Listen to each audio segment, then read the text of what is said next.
Friends, welcome back to my YouTube channel. അപ്പോൾ ഇന്നത്തെ നമ്മുടെ യൂട്യൂബ് വീഡിയോ എൻ്റെ ഹോർമോൺ ട്രീറ്റ്മെൻറ്റിനെ കുറിച്ചാണ്. സോ ഇതുവരെ എൻ്റെ ചാനൽ സബ്സ്ക്രൈബ് ചെയ്യാത്തവർ ചെയ്യുക, എന്നെ സപ്പോർട്ട് ചെയ്യുക. അപ്പോൾ നമുക്ക് വീഡിയോയിലേക്ക് പോകാം. അപ്പോൾ എന്നോട് കുറച്ച് ഫ്രണ്ട്സൊക്കെ ഇങ്ങനെ ചോദിച്ചു, ഈ മീശ താടി ഇതൊക്കെ എങ്ങനെ വളർന്നത്. അപ്പോൾ അതിൻ്റെ രഹസ്യമാണ് ഈ ഹോർമോൺ. ഞാൻ യൂസ് ചെയ്യുന്ന ഹോർമോണിൻ്റെ ഡീറ്റെയിൽസ് ഞാൻ ഡിസ്ക്രിപ്ഷനിൽ കൊടുത്തേക്കാം. അപ്പോൾ ഈ മാസത്തെ മെഡിസിൻ മേടിച്ചത് നമ്മുടെ കോഴിക്കോടുള്ള ലൈഫ് ഫാർമസിയിൽ നിന്നാണ്. അപ്പോൾ ഈ ഹോർമോൺ എല്ലായിടത്തും അവൈലബിൾ അല്ല. അപ്പോൾ നമ്മൾ ചില സ്ഥലത്തൊക്കെ നമ്മൾ നേരത്തെ ഓർഡർ കൊടുത്ത് അവരെടുത്ത് വയ്ക്കും. അപ്പോൾ ഞാൻ ഇന്നലെ ഓർഡർ കൊടുത്ത് അവരെടുത്ത് വെച്ചതാണ്. ഇതിൻ്റെ റേറ്റ് വന്നിട്ട് കൂടിയിട്ടുണ്ട്, 501 പിന്നെ ഈ ഫാർമസിയിൽ നമുക്ക് 50% ഡിസ്കൗണ്ട് ആയതുകൊണ്ട് ഇത് ഒരു 400 സംതിങ്ങിൻ്റെ അവർ തന്നു എനിക്ക്. പല ആൾക്കാർക്കും പല ഡൗട്ടുകളുണ്ടാവും, എങ്ങനെയാണ് ഈ താടി മീശ ഇതൊക്കെ ഗ്രോ ആവുന്നത്. സോ ഫ്രണ്ട്സ്, ഞാൻ എൻ്റെ ഒരു ഹോർമോണിൻ്റെ എക്സ്പീരിയൻസ് പറഞ്ഞുതരാം. അപ്പോൾ ഇന്ന് ഞാൻ എടുക്കാൻ പോകുന്നത് എൻ്റെ 31st ഡോസാണ്. ഞാൻ 2022 ജനുവരി 1 ഫസ്റ്റ് ഡോസ് എടുത്തത്. അപ്പോൾ അന്ന് മുതൽ ഇതുവരെയുള്ള ചേഞ്ചസ് ഞാനൊന്ന് പറയാം. ഞാനിപ്പോൾ ബൈ ബർത്ത് ഫീമെയിൽ ആയതുകൊണ്ട് തന്നെ ഒരു ഫീമെയിൽ ബോഡിയിൽ നിന്നും എങ്ങനെ ഈ മെയിൽ ബോഡിയിലായി എന്നൊരു ചേഞ്ചസ് ഈ ഹോർമോൺ ഒരു വലിയ പങ്ക് തന്നെ വഹിച്ചിട്ടുണ്ട്. ഞാനെൻ്റെ ഫസ്റ്റ് ഡോസ് എടുത്തത് 2022 ജനുവരി 1 അപ്പോൾ അന്ന് നമ്മൾ ഫസ്റ്റ് ടെസ്റ്റിംഗ് ഡോസായിട്ട് 100 mg മാത്രമേ എടുക്കത്തുള്ളൂ. അപ്പോൾ അന്ന് എടുക്കുന്നതെന്ന് വെച്ചാൽ നമുക്ക് ബോഡിയിൽ എന്തെങ്കിലും റിയാക്ഷൻ ഉണ്ടോ അല്ലെങ്കിൽ എന്തെങ്കിലും എഫക്റ്റ് ആകുമോ എന്ന് അറിയാൻ വേണ്ടിയിട്ടാണ് നമ്മൾ ഫസ്റ്റ് 100 ഡോസാണ് എടുക്കുന്നത്. അതെടുത്തപ്പോൾ ബോഡിയിൽ പ്രശ്നമൊന്നും ഇല്ലായിരുന്നു. പിന്നെ ഒരു 6 മാസം കഴിഞ്ഞപ്പോൾ എനിക്ക് എൻ്റെ സൗണ്ട് ചേഞ്ചസ് തുടങ്ങി, കുറച്ച് ഹാർഡാവാൻ തുടങ്ങി. പിന്നെ ആ 6 മാസം കഴിഞ്ഞൊരു 6.5 ആയപ്പോൾ തന്നെ എനിക്ക് ചെറിയ ഹെയർ ഗ്രോത്തും വരാൻ തുടങ്ങി.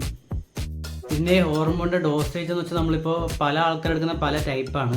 ഞാൻ എടുക്കുന്നത് വൺസ് ഇൻ മന്താണ്, അതായത് എല്ലാ മാസം ഒരു ഹോർമോൺ. ചില ആൾക്കാർ 3 മാസത്തേക്ക് ഒരുമിച്ചെടുക്കും, അങ്ങനെ 2 ലെഗിലായിട്ടോ ബാക്ക് മസിലായിട്ട് എടുക്കും. അപ്പോൾ ഞാൻ ഫസ്റ്റത്തെ ഒരു 1.5 ഇയർ ഹോസ്പിറ്റലിൽ പോകാൻ എടുത്തത്. പിന്നെ ഞാൻ സെൽഫായിട്ട് എടുക്കാൻ സ്റ്റാർട്ട് ചെയ്തു. ഇത് നമ്മൾ ഹോർമോൺ എടുക്കുമ്പോൾ അതിൻ്റെ റിസൾട്ട് പല ആൾക്കാർക്കും പല ഡിഫറെൻറ്റ് ടൈപ്പാണ്. കാരണം നമ്മുടെ ബോഡി കണ്ടീഷൻ, നമ്മുടെ ജെനറ്റിക്സും എല്ലാം ഇതിൻ്റെ ഡിപ്പെൻസ് ആണ്. പിന്നെ 6th മന്ത് എടുത്ത് 6 മന്ത് ഡോസൊക്കെ ആ ഒരു സ്റ്റേജ് ആയപ്പോൾ തന്നെ എനിക്ക് എൻ്റെ സൗണ്ട് കുറച്ച് ഹാർഡായി. പിന്നെ ബോഡിയിലൊക്കെ ഹെയർ ഗ്രോത്ത് സ്റ്റാർട്ടാവാൻ തുടങ്ങി.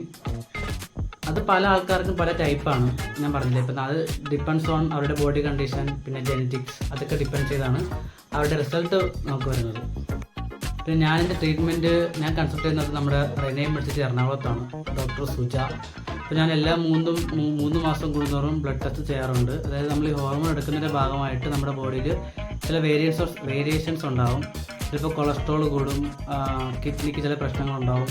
അപ്പോൾ നമ്മൾ എല്ലാ 3 മാസം കൂടുന്നവരും ബ്ലഡ് ടെസ്റ്റ് ചെയ്ത് അതെന്തെങ്കിലും പ്രശ്നമുണ്ടോ ഇല്ലെങ്കിലും അത് നമുക്ക് ഹോർമോൺ എടുക്കാൻ പാടുള്ളൂ.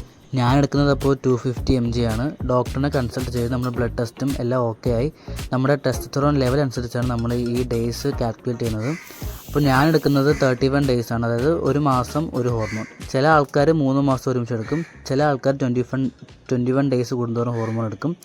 അത് അവരെ ബ്ലഡ് ടെസ്റ്റ് ചെയ്യുമ്പോൾ അവരുടെ ടെസ്റ്റോസ്റ്റെറോൺ ലെവൽ, ഹീമോഗ്ലോബിൻ ലെവൽ ഇതൊക്കെ അനുസരിച്ചാണ് നമുക്ക് ഡോക്ടർ സജസ്റ്റ് ചെയ്യുന്നത്.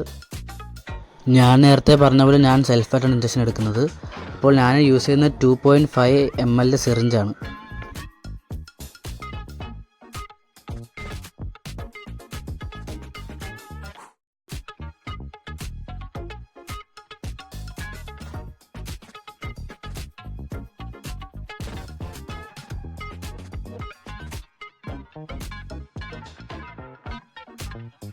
ഈ മെഡിസിൻ ഒരു ഓയിലി ടൈപ്പാണ്, അപ്പോൾ നമുക്കിത് ഉള്ളിലോട്ട് കയറാൻ കുറച്ച് പാടായിരിക്കും. പിന്നെ നമ്മൾ കാലിലോട്ട് ഇഞ്ചെക്റ്റ് ചെയ്യുമ്പോഴും അത് ഇറങ്ങാൻ കുറച്ച് ടൈം എടുക്കും. അപ്പോൾ നമ്മൾ ഒരുപാട് പ്രസ് ചെയ്യാൻ പാടില്ല, കുറച്ച് വെയിറ്റ് ചെയ്ത് വേണം നമ്മളത് കയറ്റാൻ വേണ്ടി.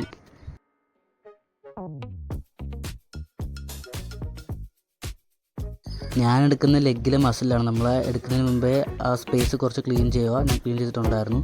നമ്മൾ ക്ലീൻ ചെയ്തിട്ട് മെല്ലെ അതൊന്ന് ഇഞ്ചെക്റ്റ് ചെയ്ത് കൊടുക്കുക.